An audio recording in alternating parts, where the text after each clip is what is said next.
Shalom, perkenalkan saya Katrina Apriliani Elian Zarimbau, absen 9 dari kelas 12 IPA 3 SMA Negeri 2 Mataram. Sekarang saya akan melakukan ujian praktek agama. Sebelum memulai ibadah kita, marilah kita berdoa. Terima kasih Tuhan Yesus untuk penyertaan dan berkat-Mu. Sekarang kami akan memulai ibadah, berkati jalannya ibadah ini dari awal pertengahan hingga akhirnya. Hanya di dalam nama Tuhan Yesus kami sudah berdoa dan mengucap syukur. Haleluya, amin. Untuk memulai ibadah kita, mari kita angkat pujian layak dipuji disembah.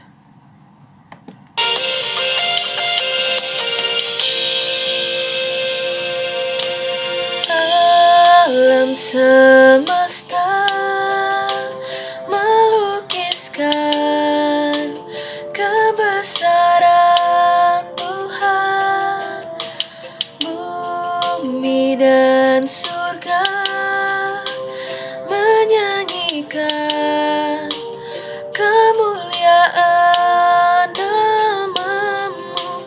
Hosana,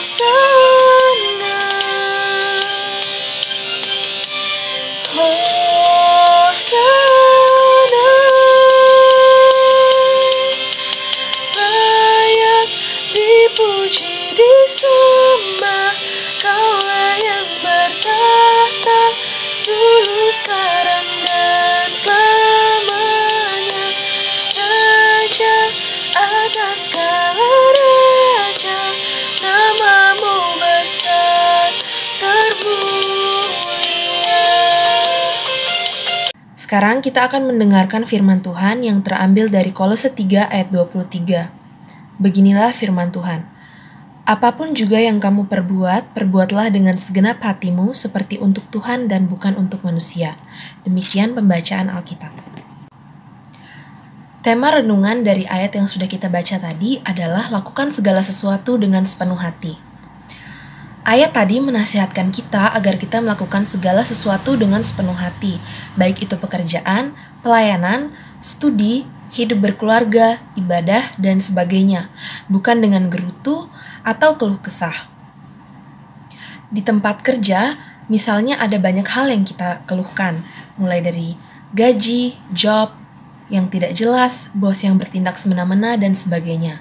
Kita sebagai anak sekolah yang kita keluhkan misalnya adalah nilai, teman-teman yang tidak sesuai dengan hati kita, ataupun guru-guru, dan sebagainya. Akibatnya, kita pun melakukan setiap tugas atau pekerjaan tidak dengan sepenuh hati. Artinya bersungut-sungut. Begitu juga dalam hal pelayanan. Kita melakukannya sebagai hal yang rutin, biasa-biasa saja tanpa semangat. Sesungguhnya, Tuhan Yesus telah memberikan teladan bagi umat-Nya bagaimana Ia melakukan segala sesuatu dengan sepenuh hati. Apapun yang menjadi kehendak Bapa dikerjakannya dengan sepenuh hati, meski harus melewati berbagai penderitaan yang hebat, bahkan sampai Tuhan Yesus harus mati di kayu salib. Kalau hari ini kita diingatkan oleh firman Tuhan untuk melakukan seperti yang telah Yesus lakukan dan ajarkan, itu berarti kita juga harus melakukannya dengan sepenuh hati. Sebab, barang siapa mengatakan bahwa ia ada di dalam Dia, ia wajib hidup sama seperti Kristus telah hidup. Yang terambil dari 1 Yohanes 2 ayat 6. Renungkanlah, kalau dalam kehidupan ini kita tidak menghasilkan buah dari apa yang kita lakukan, bisa jadi karena kita melakukannya tidak dengan sepenuh hati. Bila kita melakukan banyak hal tidak dengan sepenuh hati, maka hasil yang kita dapatkan pun tidak bisa maksimal. Mari kita koreksi diri kita masing-masing. Apakah kita sudah melayani Tuhan dengan sungguh-sungguh dan dengan sepenuh hati? Ketika memuji dan menyembah Tuhan, apakah kita melakukannya dengan sepenuh hati? Jangan pernah merasa bahwa pelayanan dan ibadah yang kita lakukan adalah cukup. Atau kita sudah merasa rajin untuk melayani Tuhan di gereja. Yang dinilai Tuhan bukanlah aktivitas yang hebat, yang terlihat dengan kasat mata, tetapi Ia melihat dari hati kita. Kepenuhan hati kita ketika melayani Tuhan, itulah yang dikenan oleh Tuhan. Ada upah yang disediakan Tuhan bagi orang-orang yang melayani Tuhan dengan sepenuh hati. Contohnya adalah Kaleb. Kaleb mengalami penggenapan Injil Tuhan dalam hidupnya meski perlu waktu 45 tahun. Kita pun harus percaya bahwa janji firman Tuhan pasti digenapi, dan saat menantikan Tuhan itulah kita harus mengerjakan bagian kita dengan sepenuh hati. Demikian firman Tuhan yang telah saya sampaikan. Kesaksian dari saya berdasarkan firman Tuhan yang telah saya sampaikan tadi, saya adalah orang yang egois dan sangat malas. Terkadang saya melakukan segala sesuatu dengan mengharapkan imbalan dan tidak bersungguh-sungguh. Begitu juga saat orang tua saya meminta tolong kepada saya jika saya merasa itu tidak menguntungkan bagi saya melempar tanggung jawab itu kepada saudara saya. Saya juga sering bersikap egois terhadap saudara saya karena saya merasa mereka tidak boleh mengenakan barang-barang saya seperti baju, tas, sepatu, dan sebagainya. Tapi, saya merasa jika saya memakai barang mereka itu adalah suatu hal yang boleh. Sangat egois, bukan? Lalu, saya mendapat firman sesuai dengan apa yang sudah kita dengarkan tadi, yang terambil dari Kolose 3 ayat 23, bahwa apapun juga yang kamu perbuat, perbuatlah dengan segenap hatimu seperti untuk Tuhan dan bukan untuk manusia. Firman ini menyadarkan saya bahwa Tuhan sungguh baik dan selalu melakukan segala sesuatu dengan sepenuh hati. Oleh karena itu, kita sebagai anak-anak Tuhan perlu melakukan segala sesuatu dengan sepenuh hati dan tidak setengah-setengah. Karena Tuhan sudah memberikan teladan sendiri dengan turun ke dunia dan mati di atas kayu salib untuk menyelamatkan kita manusia. Sampai saat ini pun, Kolose 3 ayat 23 masih menjadi pegangan dan ayat favorit saya. Sejak saat menerima ayat itu, saya menjadi mengurangi rasa egois saya dan mau membantu sesama saya, saudara, dan orang tua saya dengan sepenuh hati dan belajar untuk tidak menerima imbalan apapun. Begitulah cara Tuhan menyentuh hati saya. Demikianlah kesaksian yang bisa saya sampaikan. 10 Hukum Taurat. Jangan ada Allah lain di hadapanku. Jangan membuat bagimu patung yang menyerupai apapun yang ada di langit di atas, maupun di bumi di bawah, maupun di dalam air di bawah bumi. Jangan menyebut nama Tuhan Allahmu dengan sembarangan. Tuhan memandang bersalah orang yang menyebut namanya dengan sembarangan. Ingat dan kuduskanlah hari Sabat. Hormatilah ayahmu dan ibumu supaya lanjut umurmu di tanah yang dijanjikan Tuhan Allahmu kepadamu.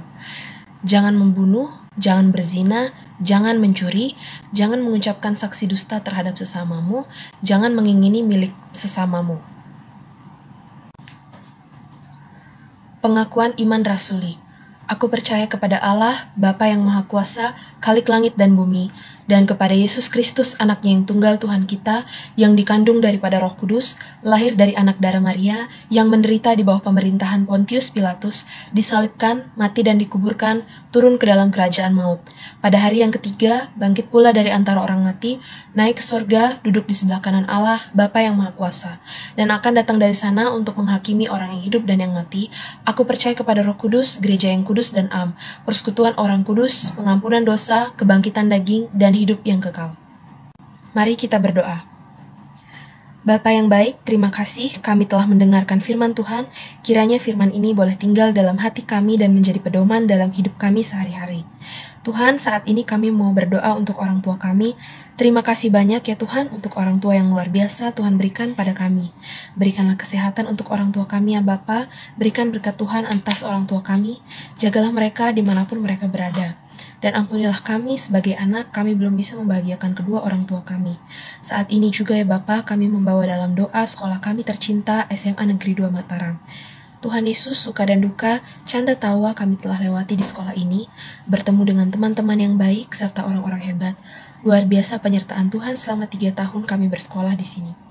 Urapilah sekolah kami ini ya Tuhan, berkati para pemimpin sekolah, guru-guru, serta murid-murid SMA Negeri 2 Mataram, agar bisa memberikan prestasi selalu bagi sekolah tercinta.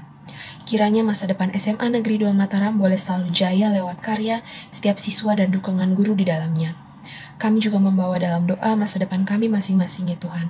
Sebagai kelas 12, banyak tantangan yang harus kami hadapi, tapi kami percaya kami tidak berjalan sendiri, karena Tuhan bersama kami.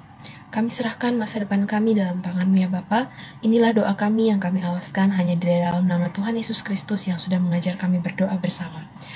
Bapa kami yang di surga, dikuduskanlah nama-Mu, datanglah kerajaan-Mu, jadilah kehendak-Mu di bumi seperti di surga. Berikanlah kami pada hari ini makanan kami secukupnya, dan ampunilah kami akan kesalahan kami, seperti kami juga mengampuni orang yang bersalah kepada kami. Dan janganlah membawa kami ke dalam pencobaan, tetapi lepaskanlah kami daripada yang jahat, karena Engkau yang punya kerajaan, dan kuasa, dan kemuliaan sampai selama-lamanya. Amin. Untuk mengakhiri ibadah kita, marilah kita berdoa. Terima kasih Tuhan Yesus, kami telah menyelesaikan ibadah pada saat ini. Terima kasih untuk penyertaan Tuhan sepanjang ibadah. Kiranya firman yang telah kami dengar boleh menjadi pedoman bagi hidup kami. Hanya di dalam nama Tuhan Yesus kami sudah berdoa dan mengucap syukur. Haleluya. Amin.